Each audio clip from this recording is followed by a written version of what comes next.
I came home earlier than usual that afternoon in Columbus, Ohio, and the moment I stepped inside my own house, I heard my sister speaking on the phone in the living room with a voice so cold it stopped me in my tracks.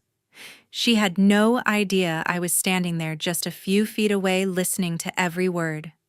"Yeah, I cut the brake lines. See you at her funeral tomorrow." My blood turned to ice. My legs felt weak, but I did not make a sound. I did not scream. I did not rush in to confront her. Instead, I backed away, quietly slipped out the same door I had just entered, and walked to my car with steady steps, even though my heart was pounding so hard I thought she might hear it. My mind raced faster than ever. She had just admitted to sabotaging my brakes, planning to make my death look like a simple accident. Everything suddenly made sense, her insisting I use that specific SUV, her borrowing it just days ago, her casual suggestions about taking a long drive soon. It had all been part of the setup. I parked 2 blocks away, pulled out my phone, and called a tow truck service I trusted.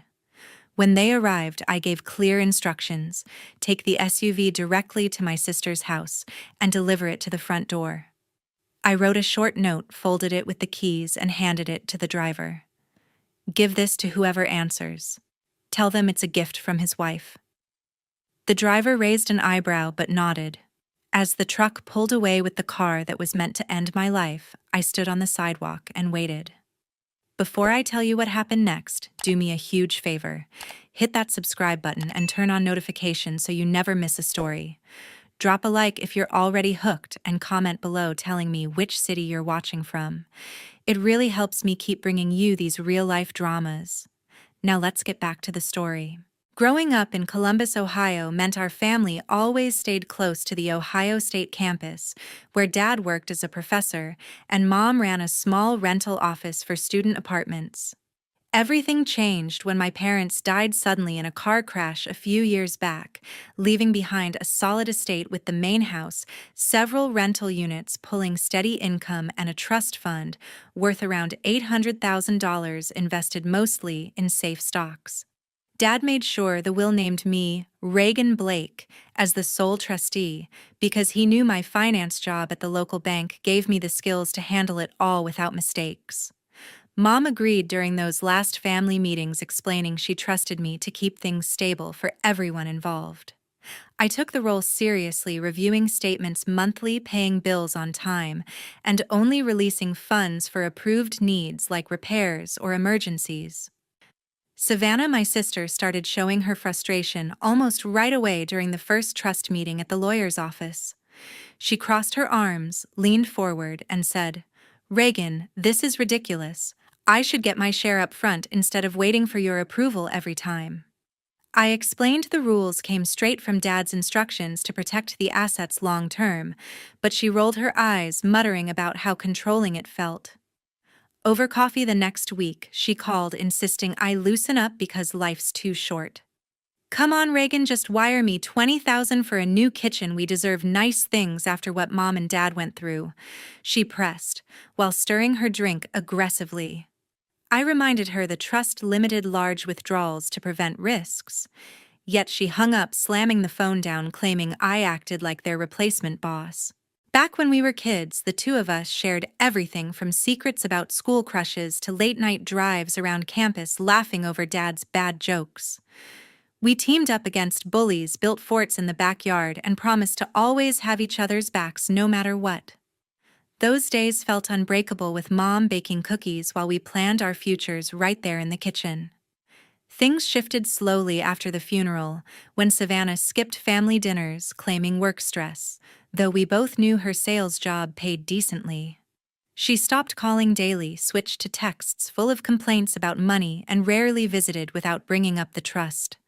I tried reaching out once, driving to her place with takeout, but she barely looked up from her laptop, saying, "Reagan, save it, I know you're just checking on the estate again."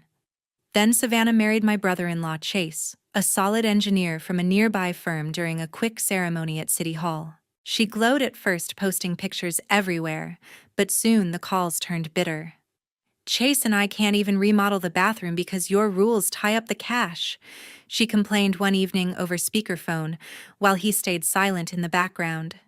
Chase nodded along during their visits, but Savannah dominated, pushing harder each time. You live comfortably. Why can't we have freedom too? She snapped at a holiday gathering, waving her fork for emphasis as relatives shifted uncomfortably.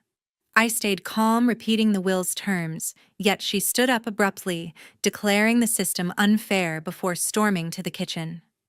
Those arguments built tension month by month, with Savannah texting demands late at night like, "Approve the vacation fund now, or we're done talking." I forwarded everything to the lawyer for records, feeling the weight of Dad's expectations, while she painted me as the villain to mutual friends. Her resentment grew obvious in every sharp word and avoided hug, turning what used to be sisterly bond into constant quiet battles over money. A few weeks earlier, Savannah texted me out of the blue, asking to borrow my new SUV because her car needed unexpected repairs at the shop.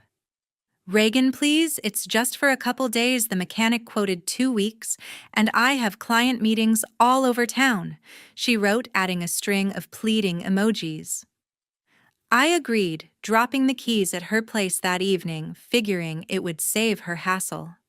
When she returned the SUV 3 days later, pulling into my driveway with a quick honk, the first thing I noticed was how spotless it looked inside and out. Savannah usually left wrappers, coffee cups, or shopping bags scattered everywhere, but this time the seats shone, vacuumed floors spot-free, and even the dashboard wiped down. She hopped out, smiling wide, handing over the keys, saying, "Thanks so much. It drove like a dream. You really should make this your daily car, instead of that old sedan."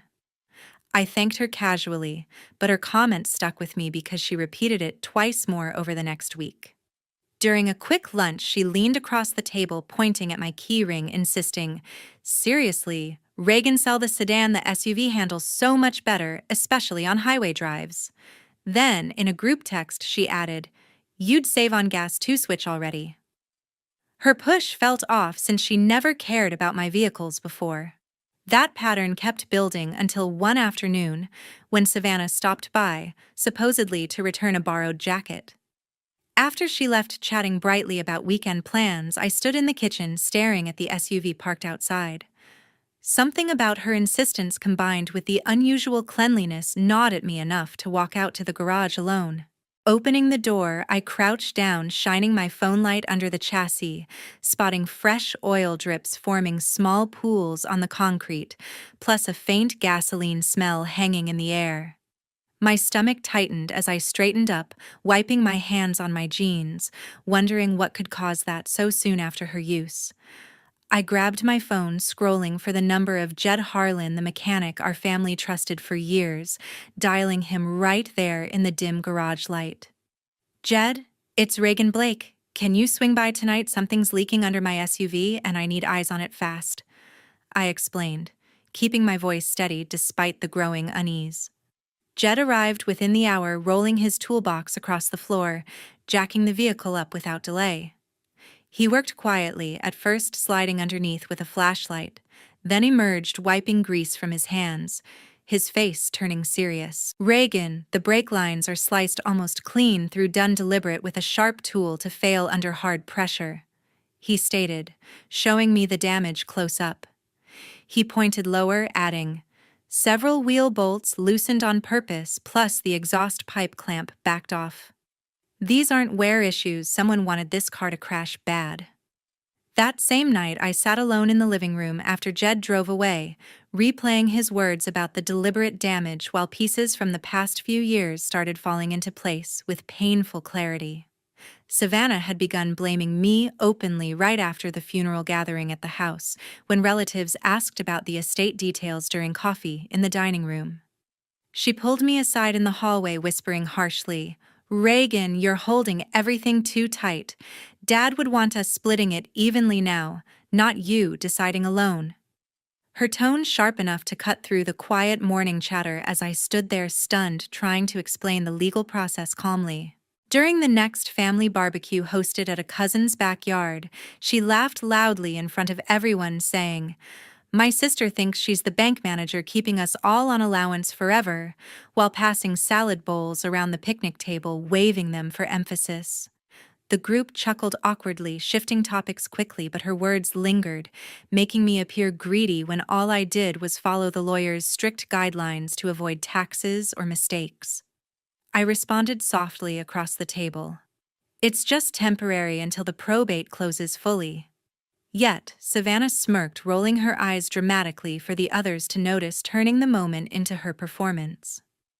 A couple months later, Savannah borrowed my favorite leather jacket for a client dinner, returning it the following weekend, with a large ink stain across the sleeve that ruined the material completely.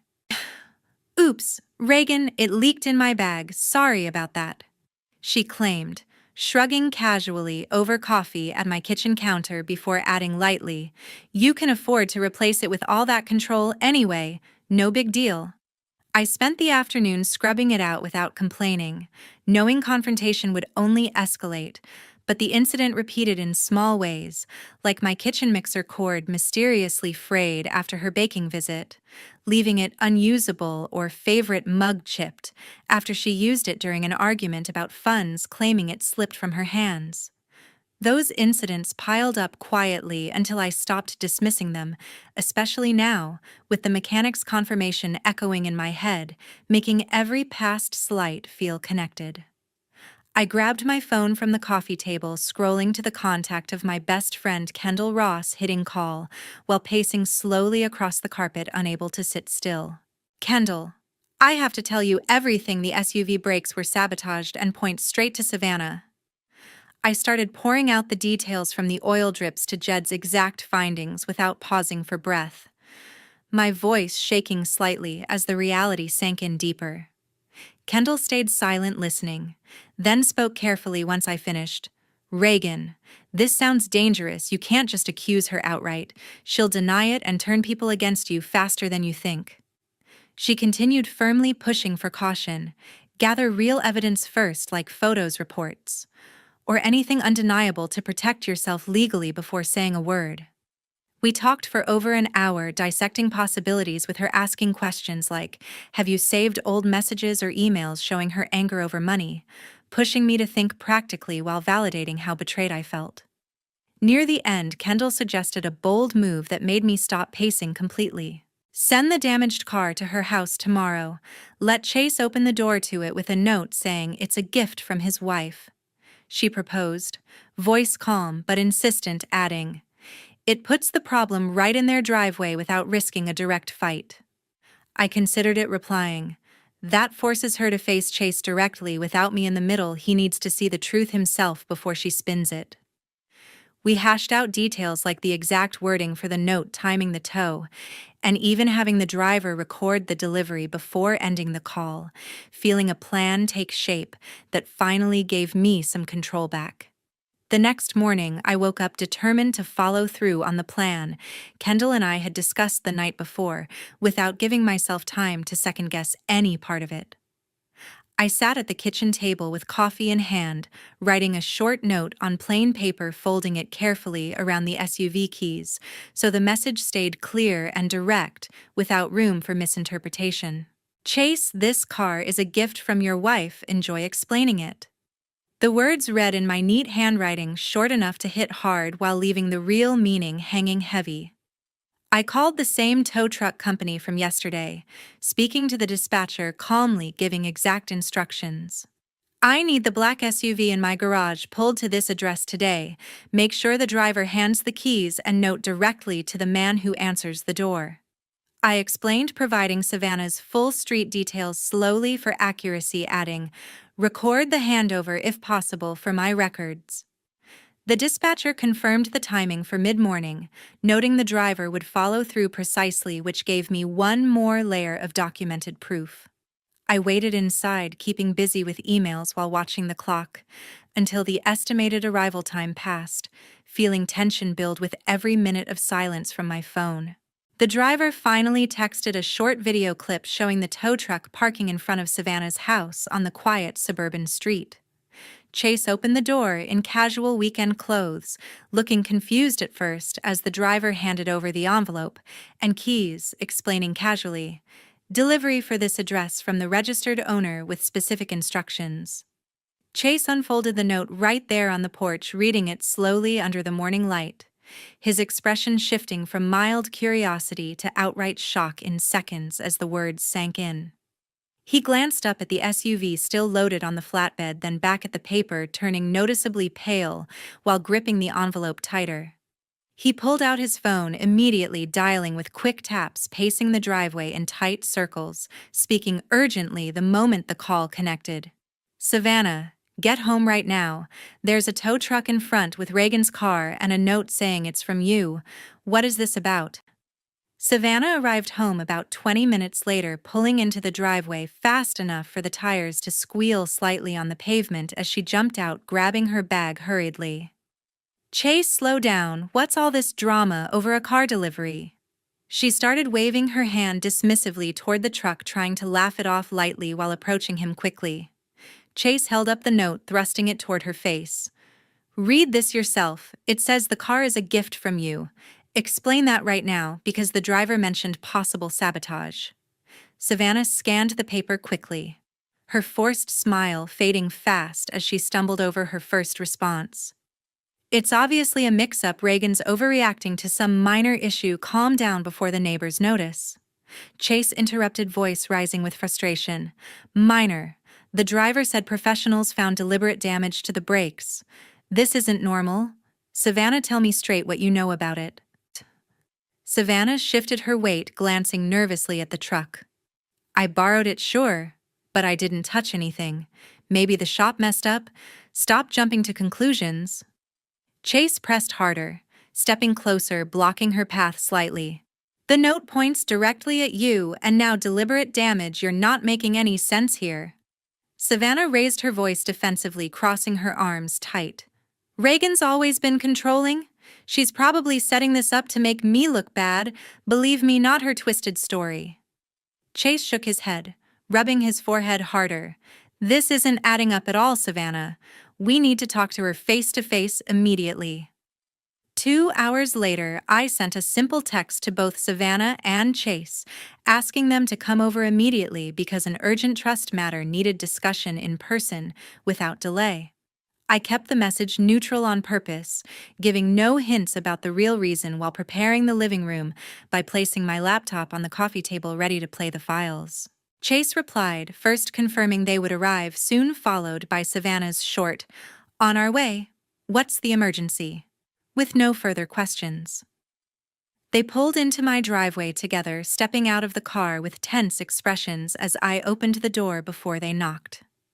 Savannah entered first, forcing a concerned look across her face, rushing forward to hug me briefly. "Reagan, you scared us. What's going on? Is everything okay with the estate?" she asked, voice pitched higher than usual while glancing around the room nervously. Chase followed, quieter, hanging back near the doorway, nodding hello, but staying silent, watching us both carefully. I gestured for them to sit on the couch, closing the door firmly behind them before taking my seat across in the armchair. "Sit down. We have to talk about something serious that can't wait any longer," I said, keeping my tone even, despite the adrenaline building inside from finally facing this head-on. Savannah perched on the edge, repeating quickly, "Seriously, Reagan, you're worrying me. Tell us what's wrong right now." Her hands twisting in her lap as Chase settled beside her, looking expectant. I opened the laptop, turning the screen toward them, pressing play on the garage security footage captured clearly that night weeks ago. The video showed Savannah arriving late with a man I identified as her business partner named Mark Xavier, both crouching under the SUV with tools, working deliberately on the undercarriage for several minutes before leaving quietly. Savannah's face drained of color, leaning forward, staring. "Where did you get this? That's not what it looks like," she stammered, voice cracking slightly while grabbing the armrest tight. I paused the clip, switching to the audio recording from the overheard phone call, playing it aloud so every word filled the room clearly. "Yeah, I already took care of the lines. It'll look like normal wear." Her own voice stated coldly from the speaker, making Chase shift uncomfortably, turning to stare at her directly. I followed with Jed Harlan's printed report, sliding it across the table, detailing the sliced brake lines, loosened bolts, and intentional exhaust tampering, all documented professionally. Savannah stood up, suddenly shaking her head. "This is insane, Reagan. You're twisting everything to make me look bad," she shouted, pointing at the screen accusingly as her breathing quickened visibly. Chase reached for the report, scanning it fast. "Savannah, this says deliberate sabotage. Explain how this video shows you and some guy under Reagan's car at night," he demanded, voice low but sharp for the first time. Savannah paced a few steps, hands trembling, before stopping abruptly. "Fine, yes, I did it. We were buried in debt from the real estate deals that fell apart with Mark, over 300,000 gone overnight," she admitted, voice rising to a yell, tears starting as the words tumbled out. She turned to me directly. "Your life insurance names me beneficiary. 800,000 would clear everything and give us a fresh start. You have the trust money, you don't need it like we do." Chase stood up slowly, face hardening as he backed toward the door. "You planned to let Reagan die for money and dragged me into this mess without a word," he said, voice breaking with disbelief, shaking his head repeatedly. Savannah lunged toward him, grabbing his arm desperately. "Chase, wait, it was for us. Please don't leave, I can fix this," she begged, sobs starting while tugging harder. Chase pulled away firmly. "There's no us anymore. Savannah, I'm calling my lawyer tonight," he stated coldly, stepping outside, slamming the door behind him as his truck started seconds later. Savannah collapsed onto the couch, crying hysterically. "Reagan, tell him it's not that bad, we can work it out as family," she pleaded, reaching for my hand, but I stepped back calmly, watching her fall apart completely. She eventually gathered her bag, stumbling out to her car, still sobbing, leaving the house silent for the first time in years. In the weeks that followed, Chase moved quickly, filing divorce papers at the local courthouse, citing irreconcilable differences, along with copies of the police initial report to support his case. He returned to the house one quiet evening, parking his truck loaded with empty boxes, walking past Savannah in the hallway without a word, as she asked softly, "Chase, can we talk about this calmly before you take everything?" He kept packing shirts and books from the closet, replying flatly, "Talking won't change what you planned. Savannah, I'm moving out tonight," before carrying the last load to the truck and driving off into the darkening street. Savannah's money problems hit hard almost immediately when bank letters arrived demanding immediate payments on overdue loans tied to the collapsed real estate deals she kept secret. Collection calls rang constantly, with agents leaving messages about missed mortgage installments, threatening foreclosure if balances weren't cleared soon. She tried negotiating extensions over the phone one afternoon, voice shaking, "I just need a little more time, the market will turn around." But the representative cut her off firmly, stating legal action would proceed without payment, leaving her staring at the disconnection tone in silence. I submitted the full formal complaint to the Columbus police station, providing printed copies of the garage footage, mechanic report, and phone recording for their official file the next morning. Detectives assigned to the case called me for a follow-up interview at home, reviewing the materials on my laptop, asking detailed questions like, did Savannah have access to the vehicle during the time frame shown? They secured warrants quickly, searching her devices, uncovering messages with Mark planning the exact sabotage steps, matching the video timeline perfectly. Mark faced arrest at his downtown office during lunch hour, officers reading charges of conspiracy and fraud related to client funds from the same failed projects as coworkers watched in shock. Local news covered the story, briefly mentioning his connection to Savannah, prompting her lawyer to advise accepting a plea deal for reduced charges. Savannah appeared in court for arraignment, dressed plainly, pleading not guilty initially, but breaking down when bail was denied. "This is all a mistake. I never meant for anyone to get hurt," she told the judge, voice trembling as deputies led her away. The prosecution built a strong case, presenting expert testimony on the brake damage alongside the coordinated texts, proving intent over several weeks. Savannah changed her plea midway through the short trial, admitting guilt in exchange for sentencing guidelines. Her attorney, arguing desperation from debt. She acted out of financial panic, not malice, he stated, while she sat quietly avoiding eye contact with the gallery. The judge delivered the verdict imposing 12 years for attempted reckless endangerment with premeditation, ordering immediate custody, as Savannah was handcuffed again, tears streaming down her face silently. A year later, I found myself settling into a routine in Columbus that felt steadier than anything I had known before. The chaos with Savannah unfolded completely. I kept my job at the bank, advancing to senior analyst reviewing client portfolios daily while managing the family trust with tighter security measures like regular audits and updated beneficiary rules. Colleagues noticed the change during lunch breaks, one asking, "Reagan, you seem more relaxed lately. What's your secret?" Prompting me to smile, replying simply, "I finally prioritized my own peace over fixing everyone else's problems." Weekends filled with actual plans instead of waiting for calls that never came, as I met friends for coffee or hikes around the local parks, rebuilding connections I let slip during the tension years. Kendall stopped by, often bringing takeout for movie nights on the couch, where we laughed about work drama, her saying, "You deserve this calm after everything you handled like a pro," while I nodded, appreciating the support that never wavered even on the hardest days.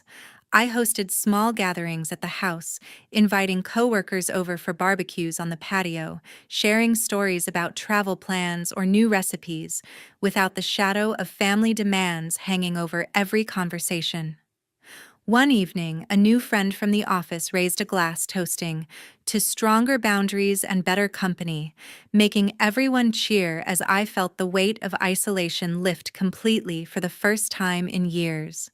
Any letters or messages from Savannah went straight to the trash unopened, with me blocking numbers and returning mail marked "refused" after the first few attempts reached my doorstep. I drove past her old apartment once by accident, noticing the "for rent" sign out front, but kept going without slowing down, choosing to leave that chapter closed permanently. Kendall asked during one visit, "Have you heard anything from her side?" And I shook my head firmly. "No, and I don't plan to. That's the healthiest choice I've made." Looking back, the experience taught me to trust those gut feelings that something felt off, instead of brushing them aside to keep peace. Collecting evidence calmly and letting the legal system handle justice protected me in ways confrontation never could have alone. Greed can destroy even the closest family ties, turning love into resentment when money becomes the focus over people. Always listen to your instincts if relationships feel one-sided or controlling, because ignoring red flags invites bigger pain later. Protect yourself with facts and law when needed, since relying on blood alone isn't enough against real threats. True peace comes from setting firm boundaries early and surrounding yourself with those who respect them without question. Thank you from the bottom of my heart for staying with me through this entire story. It means the world knowing you listened until the very end. If anything resonated with you or you've faced similar family challenges, drop a comment below sharing your thoughts or experiences. Your stories help others feel less alone, so let's keep the conversation going together. My name is Emma Collins, and I'm 25 years old. Recently, I graduated from the University of California with a degree in fine arts. Life as a fresh graduate comes with its challenges, but my story is more than just about navigating adulthood. It's about a family legacy, betrayal, and finding strength in the face of adversity. Growing up, my mother, Olivia Collins, was the cornerstone of my world. A talented chef and a business owner, she wasn't just an incredible cook, but also a meticulous planner. She built her life with purpose, ensuring that I always had a safety net. Even before her cancer diagnosis, she had secured her future and mine. Among her most prized possessions was the family bakery she had built from scratch, pouring her heart and soul into its success. When she passed away 4 years ago, she left the business to me, ensuring I'd have something to hold on to, a part of her that would always remain. "Emma, this bakery is more than just a business," she would say. "It's our home, our roots. You'll always have a place to call yours." Even while battling cancer, her focus remained on preparing me for a future without her. She made sure I understood every detail of the business, from managing staff to dealing with suppliers. Her foresight was her way of showing love, and I carry that with me every day. Life wasn't always simple, though. My parents' marriage lasted 10 years before everything fell apart. I was just a child when my father, Jack Collins, decided to leave us for someone else. There were no dramatic fights or courtroom battles, just quiet goodbyes. He moved on quickly, marrying Madison, a younger woman who seemed to step into the role of wife and mother without hesitation. Their daughter, Abigail, came shortly after, and though I visited occasionally, I never felt like I truly belonged in their new family. Madison was always polite but distant, the kind of stepmother who made you feel like a guest rather than part of the household. "Emma, would you like to stay for dinner?" she'd ask, her tone suggesting she hoped I'd say no. Meanwhile, Dad worked long hours, claiming he needed to provide for his family, a category that seemed to exclude me more often than not. Abigail, my half-sister, was 10 years younger and the apple of their eye. I'd see Madison fussing over her, braiding her hair, or applauding her every little accomplishment. It was hard not to feel like an outsider. Despite all this, my relationship with my father remained cordial, though distant. He paid for my college education in a lump sum, perhaps out of guilt or obligation. It was his way of staying involved, without actually being present. I accepted it without question because, at the time, I thought it was the best I could hope for. Little did I know that my mother's thoughtful plans and my father's hidden motives would set the stage for a storm I never saw coming. Losing my mother was the hardest thing I've ever faced. Olivia Collins wasn't just my mom, she was my anchor, my cheerleader, and the person who made me feel like I could take on the world. When she passed away from cancer 4 years ago, just weeks before I was supposed to leave for college, my world crumbled. The grief was overwhelming. It felt like a piece of me was missing, and for a long time, I struggled to even get out of bed. During those first few weeks, I was numb, barely able to process the fact that she was gone. That's when my father, Jack Collins, stepped in, offering help in a way I hadn't expected. He, along with Madison and Abigail, temporarily moved into the house to support me. At the time, I was too overwhelmed by my loss to question it. I was just grateful for the presence of people, even if our relationship had always been strained. "We're here for you, Emma," my dad said, placing a comforting hand on my shoulder. Madison nodded in agreement, her face carefully arranged to look sympathetic. Even Abigail, my half-sister, seemed to go out of her way to be kind, though her curious eyes wandered through the house, taking in every corner like it was a museum. At first, their presence brought some relief. Madison took charge of organizing meals and keeping the house running, while Dad helped with the overwhelming paperwork that comes with losing a loved one. Abigail would sit with me, chatting about school and her friends, offering small distractions from the crushing weight of my grief. It felt strange, but in those moments almost comforting. As summer drew to a close and my college start date approached, I faced a difficult decision: what to do with the house. Selling it was unthinkable. It was my mother's legacy, the place she'd worked so hard to secure for us. But leaving it empty for 4 years didn't seem like a smart option either. That's when Dad came to me with a proposal. "Emma," he said one morning over coffee, "why don't we stay here while you're at school? We'll cover all the bills, maintain the place, and you won't have to worry about a thing." Madison, flipping pancakes at the stove, chimed in, "It would be good for everyone. Abigail loves her school here, and the house will be in great hands." At the time, it seemed like a practical solution. I agreed, grateful for the offer, and left for college with a sense that my mother's house and her memory would be cared for. College was a whirlwind of classes, assignments, and late-night study sessions, but coming home during breaks always felt like stepping into a different world. My visits were a comforting reminder of home, and over time, I started to notice something unexpected. The family dynamic at my mother's house was changing. When I came home for my first break, Madison greeted me with a warm smile and a home-cooked meal. "Welcome back, Emma. I made lasagna, your favorite," she said, setting the table as if she'd always known my preferences. Abigail, my half-sister, couldn't wait to drag me to her room to show off her latest artwork. "Look, Emma, do you think I should add more blue here?" she'd ask, her enthusiasm infectious. For the first time, she treated me like a sister rather than the distant relative who occasionally visited. As the years passed, these visits became more than just a chance to recharge. They started to feel like I was part of something bigger.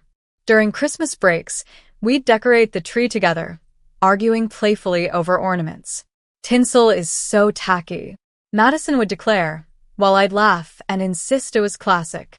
Dad would lift Abigail to place the star on top, grinning as if this was the family he'd always envisioned. Those moments felt warm and genuine, almost like we were truly a family. Summer breaks were longer and even more relaxed. Abigail and I would spend lazy afternoons at the community pool or binge-watch movies while eating popcorn. Madison surprised me by inviting me to her book club, where we'd bond over dissecting romance novels and laugh at the plot twists. "Emma's insights are spot on," Madison told her friends one evening, making me feel included in a way I hadn't expected. Even Dad seemed to take a step back from his usual reserved demeanor. He'd join us for dinners and ask about my classes, genuinely interested in my life. "Your mom would be so proud of you," he said one evening, his voice thick with emotion. It was moments like these that made me feel like I wasn't just a visitor, I was part of the family. Over time, I began to see Madison and Abigail in a different light. Madison, who once seemed cold and distant, became almost maternal, always asking about my life and making sure I felt at home. Abigail's youthful energy and constant chatter filled the house with life, and her habit of seeking my advice made me feel like an older sister for the first time. The house, too, seemed to change with each visit. Small touches of Madison's influence appeared: a new set of curtains, a carefully arranged centerpiece on the dining table, but they were tasteful, blending with the warmth my mom had cultivated. It felt like we were all building something together, something that honored the past while embracing the present. By the time I graduated, I genuinely believed we'd created a strange but functional family dynamic. It wasn't perfect, but it worked. I never imagined how fragile it all was, how quickly the foundation we'd built could crack under the weight of hidden truths. Graduating from college felt like the start of a new chapter in my life. After 4 years of hard work, late-night study sessions, and dreaming about my future, I finally had my degree in hand. I'd landed a job at a local firm back in my hometown, and the thought of returning to the house I'd grown up in filled me with a sense of comfort and excitement. My mother's house, my house, was waiting for me, a place where I could finally settle down and start building my career. The June afternoon I arrived back home was bright and warm, the kind of day that fills you with optimism. As the taxi pulled up to the driveway, I smiled at the familiar sight of the house. The garden looked well-maintained, though the roses my mom had planted seemed slightly different from how she'd tended them. The house felt the same, yet subtly altered by the small changes Madison had made over the years. New curtains, a different paint color on the shutters. It all looked welcoming, and I couldn't wait to step inside and claim my room once again.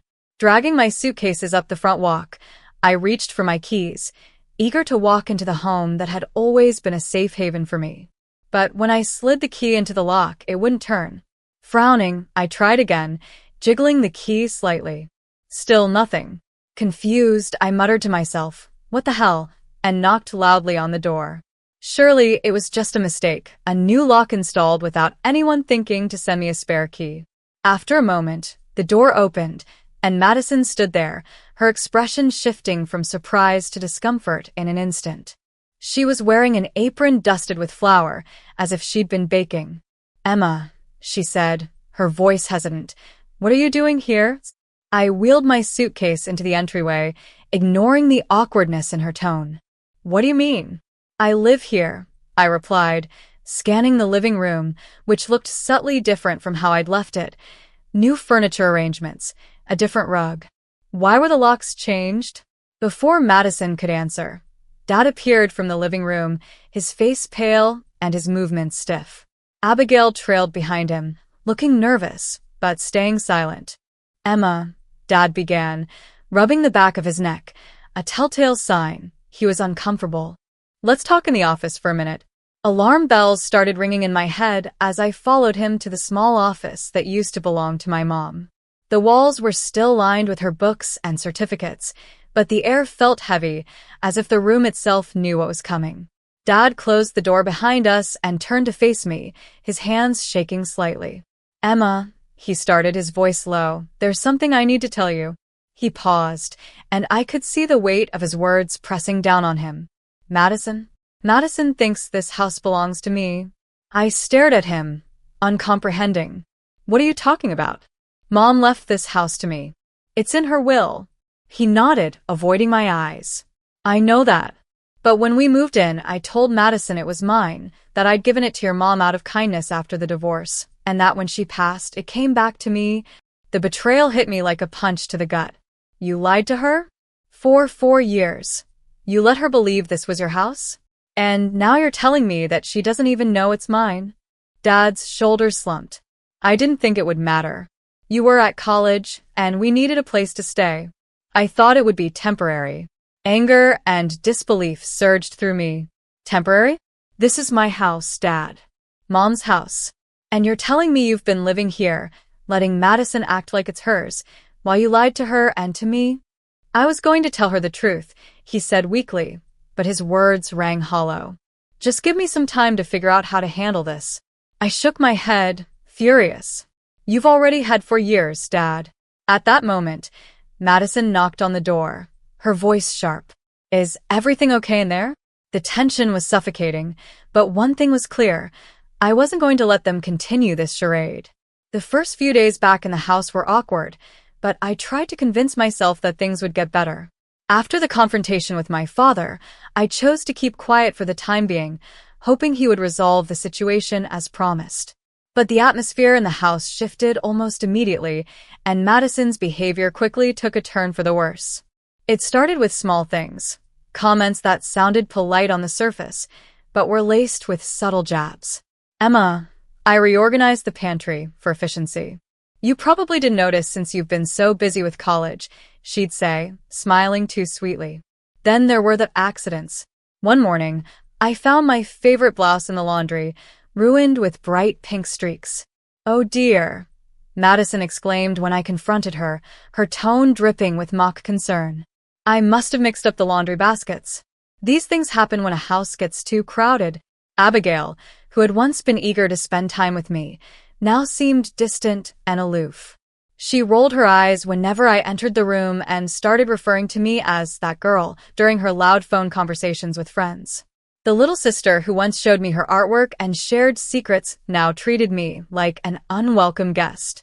Mom says it's weird you're still here, I overheard her whispering one evening. The word stung more than I expected. Madison's passive-aggressive jabs soon turned into outright hostility. One evening, as I poured myself a cup of coffee, she cornered me in the kitchen, arms crossed and her expression icy. Emma, have you thought about getting your own place? She asked, her tone casual but her words pointed. You're starting a new job soon. It's time to think about living independently. You're a grown woman, after all. I clenched the mug in my hands, forcing myself to stay calm. Actually, I've talked to Dad about staying here for a while. He's fine with it. Her lips pressed into a thin line, and for a moment, I thought she might argue. Instead, she turned and left the kitchen without another word. But her actions spoke louder than anything she could have said. The next morning, I woke up to find the living room rearranged. My mother's favorite vase moved to a dusty corner shelf. It didn't match the new aesthetic, Madison said when I confronted her. My frustration grew, but I tried to hold my tongue, knowing any argument would only make things worse. The tension in the house was unbearable. Madison made it clear I wasn't welcome, and Abigail followed her lead, treating me with disdain. Even Dad, who had always been my safety net, seemed distant. He avoided eye contact and often left the house early in the morning, claiming work obligations. I started to feel like a stranger in my own home.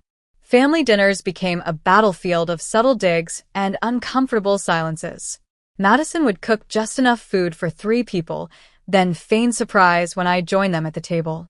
"Oh, I didn't think you'd be here for dinner," she'd say, her tone light but her eyes cold. Abigail giggled at her mother's remarks, and Dad would sit quietly, avoiding any confrontation. As the days passed, the isolation began to wear on me. I found myself retreating to my room more often, avoiding the hostility that seemed to follow me around the house.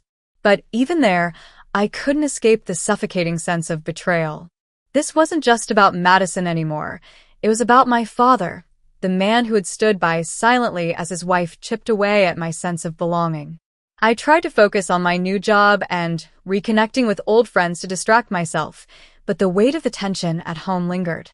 Each day, the cracks in our fragile family dynamic grew deeper, and I couldn't shake the feeling that I was being pushed out of my own life.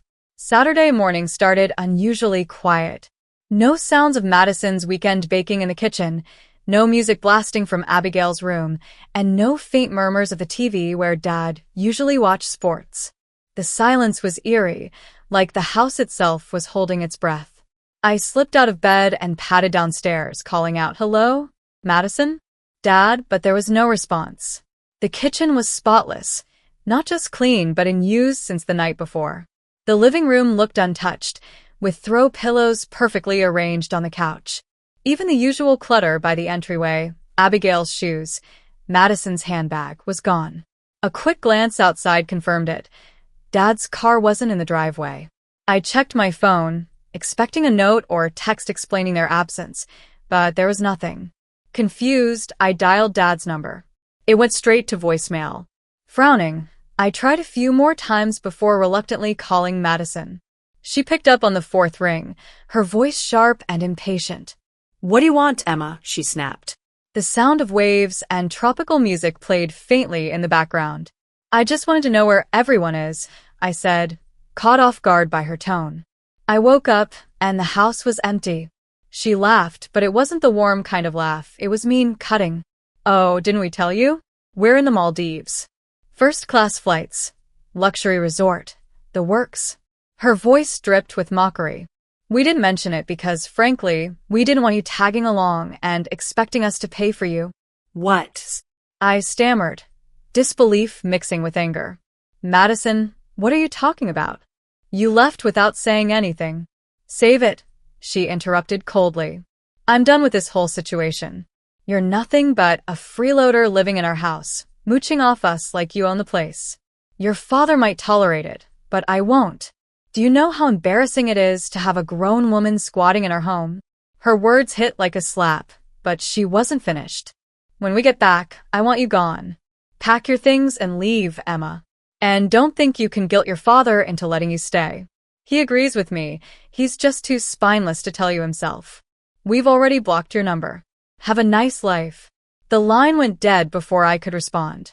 For a moment, I just stood there, the phone trembling in my hand.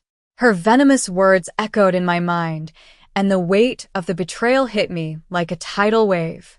But then, something inside me shifted. The sadness and disbelief gave way to anger, white-hot, focused anger. This was my house, my mother's house, and I was done playing nice. I spent the rest of the day packing their belongings with a determination I didn't know I had. Madison's expensive clothes, Abigail's school supplies, Dad's golf clubs, it all went into boxes and suitcases. I stacked them neatly in the garage, making sure not a single trace of them remained in the house. Every move felt cathartic, like I was reclaiming a piece of myself with each item I packed away. By evening, I had called a locksmith. "Can you change the locks immediately?" I asked, my voice firm. He arrived within the hour, replacing every lock in the house while I stood by, clutching the new keys like a lifeline. It cost a small fortune, but I didn't care.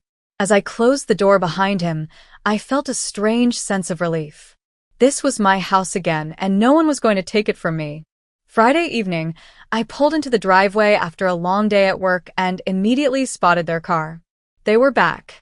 Madison, Dad, and Abigail stood near the front steps, surrounded by their suitcases and boxes from the garage. Madison's face was flushed with fury, her hands gesturing wildly as she spoke to Dad. Abigail hung back, scowling, while Dad wore his usual look of quiet discomfort. As soon as I stepped out of my car, Madison's voice erupted. "How dare you change the locks?" she shouted, storming toward me. "This is our house. You have no right to lock us out." I ignored her ranting, walking calmly past them toward the front door. Madison followed close behind, her voice rising with every step. "This is breaking and entering. We're calling the police. You think you can just throw us out like we're nothings?" I stopped at the door, turned, and faced her. Something inside me felt calm, steady, even as her words spat like venom. "No, Madison," I said firmly. "This isn't your house. It never was. This house belongs to me. My mother left it to me in her will. The only reason you've been living here is because I allowed it. And now I'm done." Her face twisted in disbelief. She turned to Dad, who stood frozen near the car. "Jack, tell her she's lying. Tell her this is our house," she demanded, her voice shrill. Dad looked like he wanted to melt into the pavement. He avoided my gaze as he shuffled uncomfortably, finally mumbling, "She's telling the truth." Madison's fury boiled over. "You lied to me?" she shrieked, glaring at him. "You let me think this was your house? That you were doing us a favor by letting her stay? What else haven't you told me?" Her attention snapped back to me, her expression a mix of anger and desperation. "Emma, sweetheart," she began, her tone suddenly soft and saccharine. "We've had so many good times here. Holiday dinners, book club nights. This is a family home. Surely we can work something out." "No," I said, cutting her off. "We can't. Your things are in the garage. Take them and leave." Madison's mask cracked, her tone turning venomous again. "You ungrateful little. After everything we've done for you, this is how you repay us? You'd throw your own family out on the streets." "You've never treated me like family," I shot back, my voice calm but firm. "And don't pretend this is about loyalty. You tried to steal my house, Madison. My mother's house." Dad finally stepped forward, his voice trembling. "Emma, please. I know I've made mistakes, but we're family. We can figure this out. Just let us stay a little longer." I shook my head, meeting his pleading eyes with steel. "No, Dad." "You lied to her, and you lied to me. You let her erase every trace of Mom from this house while you stood by and said nothing. I won't let you keep doing this." Madison tried one last time, her voice rising with desperation. "You can't do this. We'll fight you on this, Emma." I opened the door and stepped inside, turning to face them one last time. "You're welcome to try," I said simply, closing the door firmly behind me. Through the window, I watched them argue as they loaded the last of their belongings into the car. Madison screamed, Abigail cried, and Dad just looked defeated. As the car pulled away, a heavy weight lifted from my chest. The house was mine again, truly mine. In the days following their departure, the house felt eerily quiet, but the silence brought a surprising sense of peace. For the first time in years, I wasn't walking on eggshells or bracing for Madison's passive-aggressive remarks. The space was mine again, and with it came a clarity I hadn't felt in a long time. This was no longer just my mother's house. It was my sanctuary, my chance to start fresh. Cutting ties with my father and his family wasn't easy, but it was necessary. Dad tried to reach out a few times, calling from new numbers and leaving voicemails full of apologies and promises to fix things. I didn't answer. His words felt hollow after everything he'd allowed to happen. "I love you, Emma," he said in one message. I was just trying to keep the peace. But peace built on lies isn't peace at all, and I wasn't willing to compromise my dignity for his comfort anymore. Madison didn't bother trying to reach me. She'd made her feelings clear. Abigail's silence stung more than I expected, but I reminded myself that she was still young, caught in the crossfire of her parents' decisions. Even so, I knew it was better to let go of the toxic ties that had weighed me down for so long. With them gone, I turned my focus to rebuilding my life. The first step was reclaiming the house, not just physically but emotionally. I rearranged the furniture back to the way my mom had it, repainting the walls in soft, warm tones that reminded me of her. I replanted the rose bushes in the garden, choosing the same colors she had loved. Each small change felt like a step toward honoring her memory while making the space my own. Work became another anchor for me. My job at Marshall and Brooks Financial was challenging but fulfilling, and I threw myself into it with everything I had. My colleagues became friends, and for the first time, I started to feel like I was part of a community. Harper, from the risk assessment team, became a close confidant, and our lunch breaks were filled with laughter and brainstorming about future plans. But the most meaningful project was restoring my mother's bakery, which had been closed since her passing. It took months of planning and late nights, but eventually, the doors reopened. The first time I stepped behind the counter, the smell of fresh bread and pastries filling the air, I felt a surge of pride and connection to her.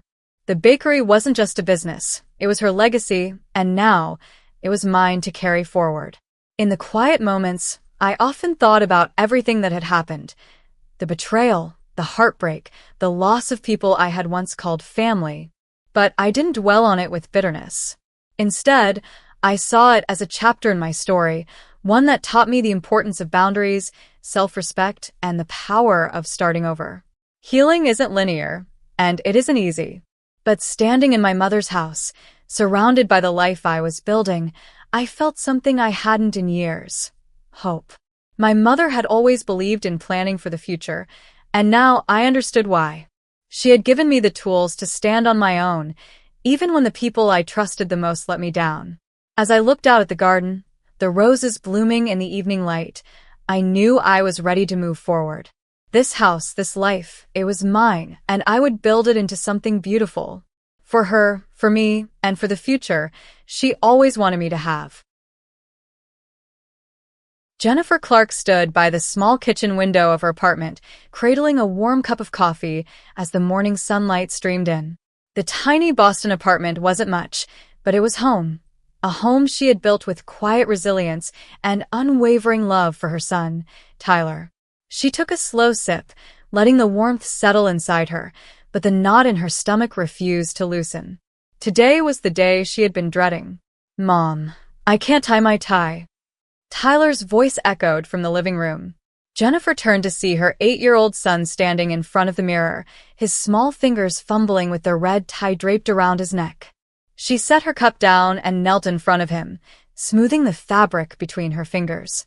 "Yes, this is tricky," she said, her voice gentle. "But don't worry, Mom's got you." As she looped the tie into a neat knot, a sharp pang tightened in her chest. She knew what today meant. Caroline, her former sister-in-law, was getting married, and the last place Jennifer wanted to be was at that wedding, surrounded by people who had never truly accepted her. For over 10 years, she had worked tirelessly at Maple Diner, taking every shift she could to make ends meet. Long hours, meager tips, and unpredictable customers were all part of her daily grind, yet she never complained. She had to be strong for Tyler. 3 years ago, her world had collapsed when she discovered Michael's affair. He hadn't even tried to hide it. His secretary, a woman nearly 10 years younger, had quickly become the new center of his life. "I want a divorce," he had said without hesitation. Jennifer hadn't cried that day. She had simply signed the papers, packed her bags, and moved back in with her parents, taking 5-year-old Tyler with her. There was no begging, no confrontation. Just quiet acceptance. That was her pride, her refusal to break in front of him. Her pride, however, hadn't shielded her from the way Michael's family treated her. His mother, Beverly, had always made it clear that she saw Jennifer as nothing more than a mistake in her son's life, a waitress who had no business marrying into their world. Caroline, Michael's younger sister, had been no different. With a prestigious university degree and an air of superiority, she had never missed an opportunity to remind Jennifer of her place. Tyler had noticed it too. He was bright for his age, sensitive beyond his years. "Grandma Beverly and Aunt Caroline don't like you, do they?" he had asked once, his small face creased with concern. Jennifer had forced a smile, brushing his hair back. "Adult relationships are complicated, sweetheart," she had said, though she knew that wasn't really an answer. Now, as she adjusted the final fold of his tie, she forced her thoughts back to the present. Tyler, today is a special day. It's your aunt's wedding, so we need to be extra polite. Her son studied her face, his sharp eyes filled with unspoken understanding. He knew she didn't want to go. He also knew why she had agreed. I want to see Dad, he had said softly when the invitation arrived. Jennifer had hesitated but eventually relented. It wasn't about her, it was about Tyler. She smoothed the fabric of her simple navy dress, her hands trembling slightly. She had chosen something understated, something that wouldn't draw attention. But no matter how much she tried to blend in, today was going to be different. She could feel it in her bones. Before stepping out of the apartment, she placed her hands on Tyler's small shoulders, her voice steady despite the weight in her heart. No matter what happens, we are family. Never forget that. Tyler nodded firmly, his trust in her absolute. They left the apartment together, unaware that the day ahead would change their lives forever. As the taxi pulled up to the entrance of the Grand Harbor View Hotel, Jennifer felt her chest tighten. The massive chandeliers inside glowed through the tall glass windows, illuminating the perfectly polished marble floors. The sheer extravagance of it all made her feel even more out of place. She took a deep breath and looked at Tyler, who was sitting beside her, his small hands fidgeting in his lap. "You ready?" she asked, forcing a smile. Tyler nodded, but she could see the hesitation in his eyes. As they stepped inside, the air smelled of expensive perfume and fresh roses. The guests were already mingling, their laughter echoing through the vast reception hall. Waiters in crisp white uniforms carried trays of champagne, moving through the crowd with practiced elegance. Jennifer led Tyler toward the reception table, where a young woman in a black dress checked the guest list. "Mrs. Clark?" the woman asked, scanning the paper in front of her. She hesitated for a moment, her brows furrowing. "Please wait just a second." Jennifer exchanged a glance with Tyler, her grip tightening on his hand. The receptionist whispered something to another staff member, who then glanced at Jennifer and nodded before disappearing into the crowd. Something was wrong. A moment later, the receptionist returned with a nervous smile. "Right this way, please." Jennifer followed her through the grand hall, passing elegantly dressed guests who barely spared her a glance. Then she saw their table. For a moment, she couldn't process what she was looking at. Her breath caught in her throat as she read the name tags in front of their seats. Single mother waitress. She blinked, her stomach twisting. Tyler's name tag sat beside it. Single mother's child. A chill ran down her spine. The humiliation was sharp, cutting through her like a blade. The words weren't a mistake. They weren't an oversight. They were intentional. Her first instinct was to take Tyler's hand and walk out. She didn't belong here, and they had made sure she knew it. But then she glanced down at her son. Tyler was staring at the name tags, his small hands clenched into fists. His jaw was tight, his eyes shining with something between confusion and hurt. Jennifer swallowed the lump in her throat, forcing herself to stay calm. She flipped both name cards over, hiding the cruel words, and took a seat. "It's okay, sweetheart," she said softly. "Just a bad joke." Tyler didn't respond. He simply sat down beside her, his expression unreadable. The hall continued to fill, guests taking their seats, glasses clinking as the celebratory mood spread. And then Beverly arrived. Dressed in a silver-gray gown with pearls glittering at her neck and ears, she moved through the crowd with the confidence of a queen. When her gaze landed on Jennifer, she tilted her head, an almost imperceptible smirk tugging at the corner of her lips. "Oh, Jennifer. You came," she said, her voice dripping with mock surprise. "And little Tyler, too. How nice." Jennifer didn't respond. She simply smiled politely and nodded. Beverly barely acknowledged her grandson before turning away to greet more esteemed guests. Then the music started. The ceremony began, unfolding in a blur of vows, rings, and applause. Caroline entered, glowing in an extravagant wedding gown, her smile as dazzling as the diamonds on her neck. Jennifer kept her face neutral, though inside, she felt like a stranger watching a world that had long since cast her out. The reception dinner soon followed. The tables were adorned with crystal glasses and gold-plated cutlery. Waiters moved gracefully between guests, refilling drinks and setting down elaborate dishes. Then, the clinking of a spoon against a glass silenced the room. Beverly had stood up, microphone in hand. "Ladies and gentlemen," she began, her voice rich with practiced elegance. "Thank you all for joining us on this wonderful day as we celebrate the wedding of my beloved daughter, Caroline." There was polite applause. Beverly smiled, soaking in the attention before continuing. "Weddings are a time of love, family, and inclusivity," she said, her eyes flickering toward Jennifer. "Which is why we are so pleased to have some very special guests tonight." Jennifer's spine stiffened. Beverly gestured toward her. "Our dear former family member, Jennifer, is here with us this evening," she said smoothly, as murmurs rippled through the crowd. Jennifer, as many of you know, has worked tirelessly as a waitress for over a decade. A few chuckles echoed in the room. Jennifer's fingers curled around her napkin. Beverly wasn't finished. "And in honor of that dedication," she continued, her voice laced with mock sweetness, "I have a little suggestion. Since Jennifer is such an experienced waitress, perhaps she wouldn't mind helping serve dinner tonight?" Laughter erupted.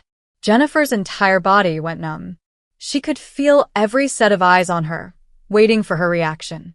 Her throat burned, but no words came. From the corner of her eye, she saw Michael, sitting with his drink in hand, looking away uncomfortably.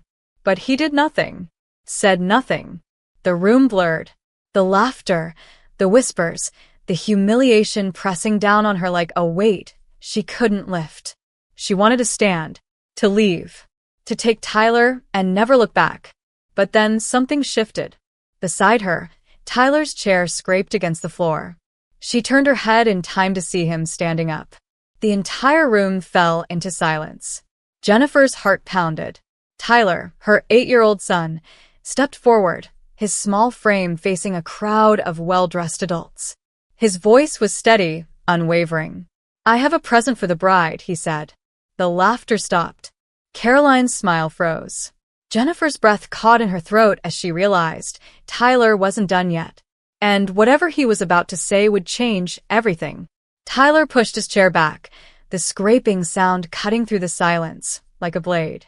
Jennifer's breath hitched as she watched her son walk toward the stage. His small frame moved with an air of quiet determination, his face set in a way that made him look far older than his 8 years.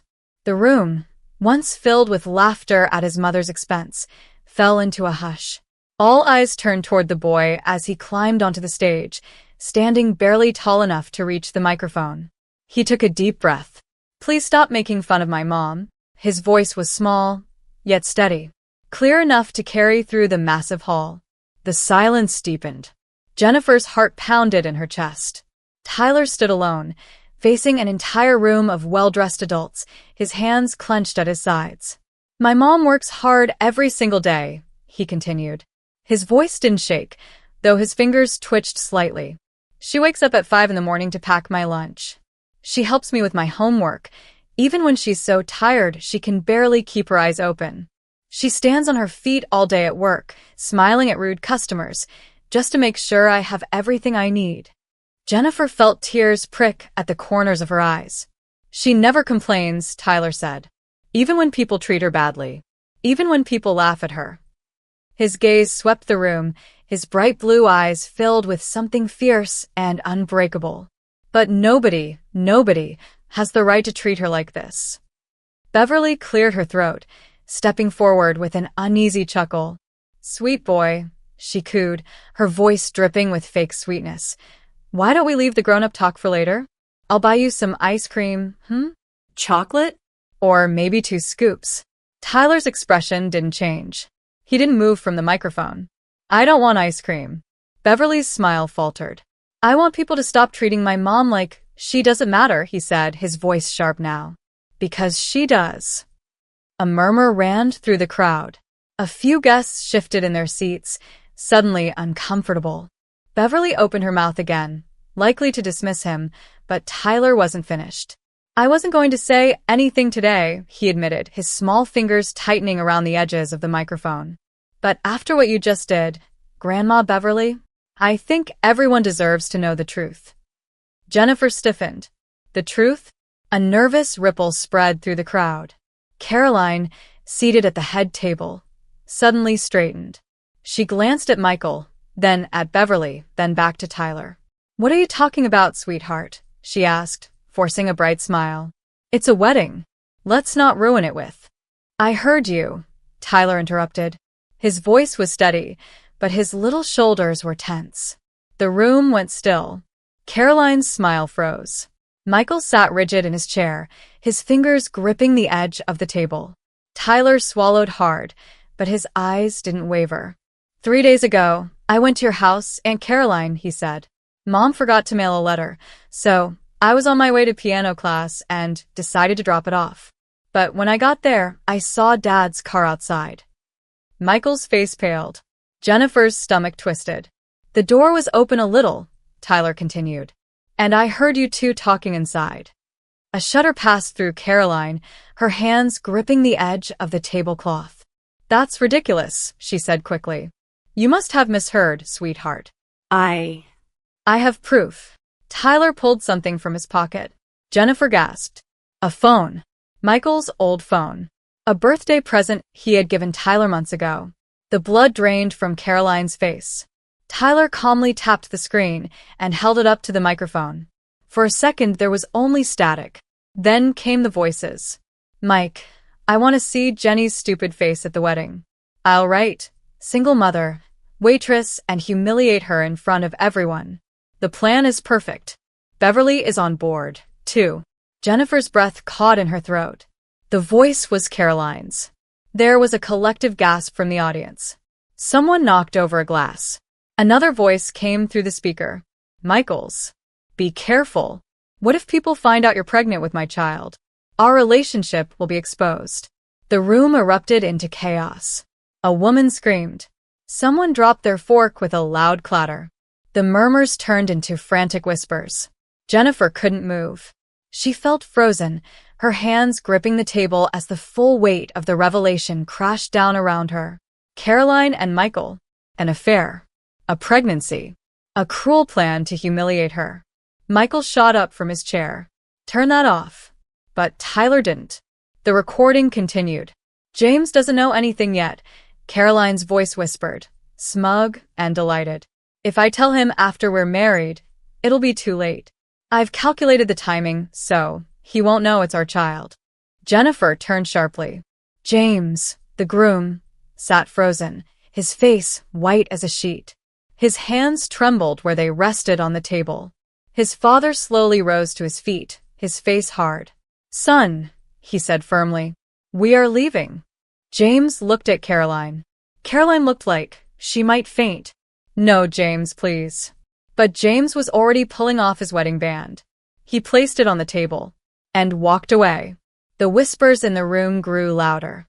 Beverly looked from Michael to Caroline, her face drained of all arrogance. You fools, she hissed. Michael sat back down, running a shaking hand through his hair. He looked at Jennifer, then at Tyler. And for the first time in years, he looked ashamed. Tyler put the phone back in his pocket. Then he walked straight back to Jennifer and slipped his little hand into hers. I'm sorry, Mom, he whispered. But I couldn't let them hurt you. Jennifer swallowed the lump in her throat and wrapped her arms around her son. You did nothing wrong, she whispered back. Nothing at all. Around them, the chaos continued.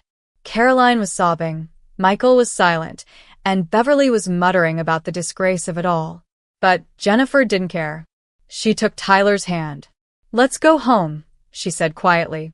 Without another glance back, they walked out of the grand, glittering hall, leaving the wreckage of her former life behind them. The silence that followed was deafening. James stood frozen, his face pale as if the life had been drained from him. He blinked slowly, his hands clenched at his sides. The guests whispered among themselves, their gazes bouncing between the groom and the woman he had just promised to spend his life with. Caroline sat in stunned silence, her lips parted as if searching for an explanation. James, she whispered, reaching for his hand. But James pulled back as if burned. Is it true? His voice was barely above a whisper, but in the dead silence of the hall, it felt as loud as a shout. Caroline shook her head frantically. No, Tyler is just a child. He must have misunderstood. I heard you. Tyler's voice, clear and unwavering, cut through her denial like a knife. I recorded you. The weight of those words seemed to crush her. Caroline's shoulders slumped, and she buried her face in her hands. The groom's father stepped forward, his expression hard with quiet fury. Son, he said firmly, his voice carrying across the room, we're leaving. James exhaled shakily, his eyes never leaving Caroline's crumpled form. Then, with deliberate movements, he reached for his wedding ring. Caroline lifted her head, her face streaked with tears. James, please, she choked. I love you. James let out a hollow laugh. Love. He shook his head.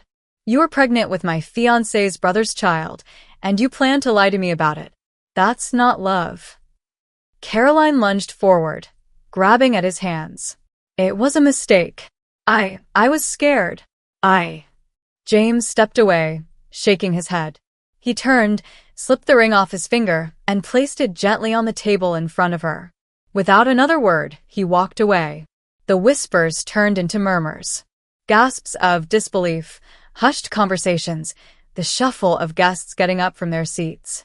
James's parents led the way out of the hall, their guests following. The grand wedding had unraveled in minutes, and the spectacle was over.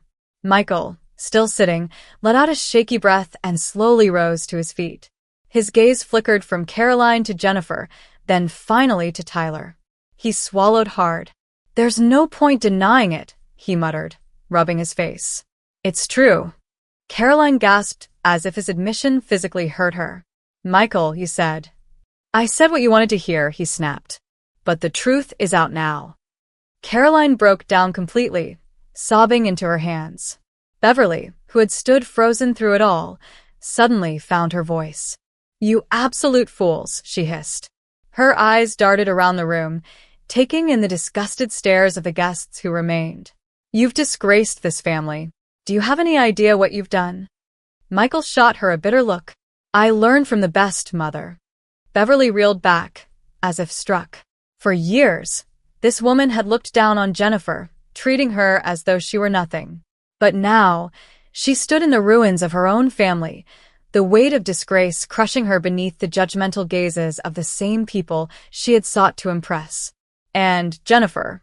For the first time, Jennifer felt no fear in speaking up. She lifted her chin, her voice steady and unwavering. You humiliated me today, Beverly, she said. You tried to turn me into a joke in front of all these people. But it turns out the only people who should be ashamed are you and your children. Beverly's mouth opened, but no words came. Jennifer turned to Michael. And you, she let out a soft, almost amused scoff. You left me because I wasn't good enough for you. But look at you now. You destroyed everything yourself. Michael said nothing. He had no defense left. Jennifer took a deep breath, then turned to Tyler, gently taking his hand. We don't belong here, she said softly. Tyler nodded. Together, they turned and walked toward the exit, Jennifer keeping her head high. The last thing she heard as the door shut behind them was the sound of Caroline's sobs and Beverly's frantic attempts to salvage what little dignity she had left. But Jennifer didn't look back. For the first time in a long time, she was walking toward something better. Jennifer and Tyler stepped out of the hotel and into the cool evening air, leaving behind the chaos, the betrayal, and the humiliation. As they walked toward the waiting taxi, Jennifer squeezed Tyler's small hand in hers. You okay? She asked softly. Tyler nodded, though his face was thoughtful. Yeah. Are you? Jennifer let out a breath she hadn't realized she was holding. For the first time in years, she felt something close to freedom. I think I am. They got into the taxi, and as the car pulled away from the Grand Hotel, Jennifer didn't spare a single glance back.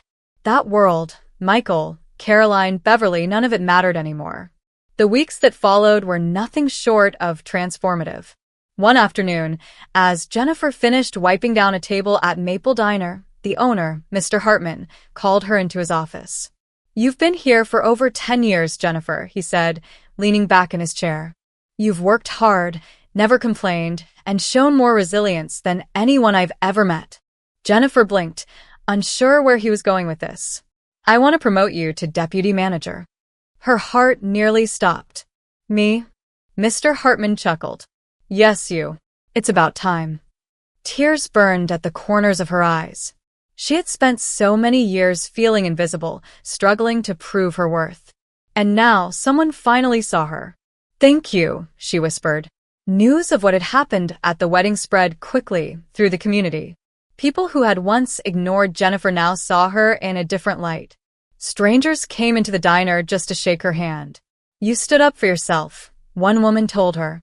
"And your boy? He's got more courage than most grown men." Jennifer would smile, feeling warmth spread through her chest. It wasn't about recognition. It was about the simple fact that, for the first time in her life, she wasn't allowing anyone to belittle her. Meanwhile, Michael's life unraveled. His company, upon discovering the scandal, quietly let him go. His once pristine reputation was in shambles. The man who had once flaunted his success now found doors closing in his face. Caroline, unable to face the whispers and stares, packed up and moved to another city. She was now raising her child alone, experiencing the very life she had once mocked Jennifer for. As for Beverly, the once proud matriarch found herself abandoned. The same people who had once flocked to her social gatherings now avoided her, unwilling to associate with disgrace. One evening, Jennifer received a letter in the mail. She recognized Beverly's neat, expensive stationery immediately. "I was wrong about everything. I don't expect your forgiveness, but I am sorry." Jennifer stared at the words for a long time. Then, she took a deep breath and wrote a short response. "I can let the past go, but that doesn't mean I will ever forget." She mailed it the next morning. Months later, Jennifer stood in front of her mirror, adjusting the new deputy manager badge on her uniform. Tyler came running in, holding up a test paper.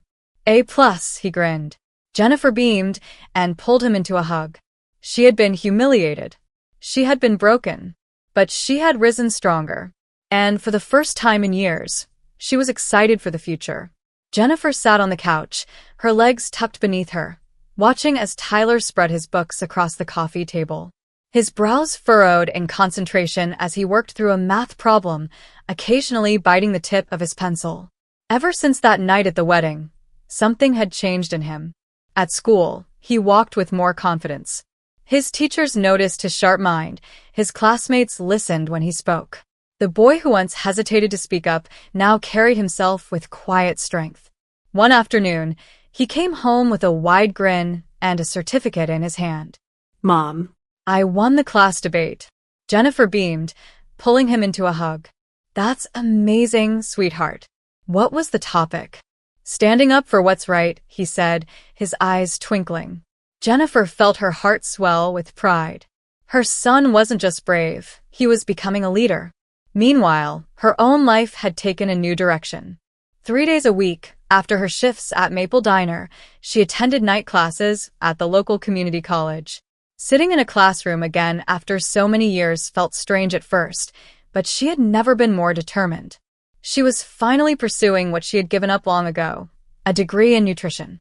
One evening, as she flipped through her textbook at the kitchen table, Tyler sat across from her, resting his chin on his hands. "Mom," he asked thoughtfully, "can you own a restaurant one day?" Jennifer looked up, surprised. "A restaurant?" "Yeah," Tyler said, his eyes bright. "You know so much about food now. And you're really good at your job. So why not?" Jennifer smiled, warmth spreading through her chest. "Yes," she said, reaching over to ruffle his hair. "I can. And I just took the first step." Tyler grinned. "Then one day, when you own the best restaurant in town, I'll be your first customer." Jennifer laughed. "Deal." Later that night, they curled up on the couch, a bowl of popcorn between them. The TV played one of Tyler's favorite movies, and Jennifer found herself finally relaxing, letting go of the weight she had carried for so long. As Tyler leaned his head against her shoulder, she ran her fingers gently through his hair. For years, it had felt like the world was against them, that they were always fighting to prove their worth. But not anymore. They had faced humiliation, betrayal, and heartbreak. But instead of letting it break them, they had risen stronger. Jennifer knew there would still be challenges ahead. Life was never easy. But now, she wasn't afraid of the future. She glanced down at Tyler, who was already half asleep, his face peaceful. Their story wasn't one of loss. It was one of resilience, of courage, of love. And it was only just beginning. Thank you for listening to this story until the end. Hopefully every moment in the story has touched your heart, brought you some reflection, some emotion, and hope. Thank you for taking the time to experience it with us, and hope that each next story will always accompany you on your life journey.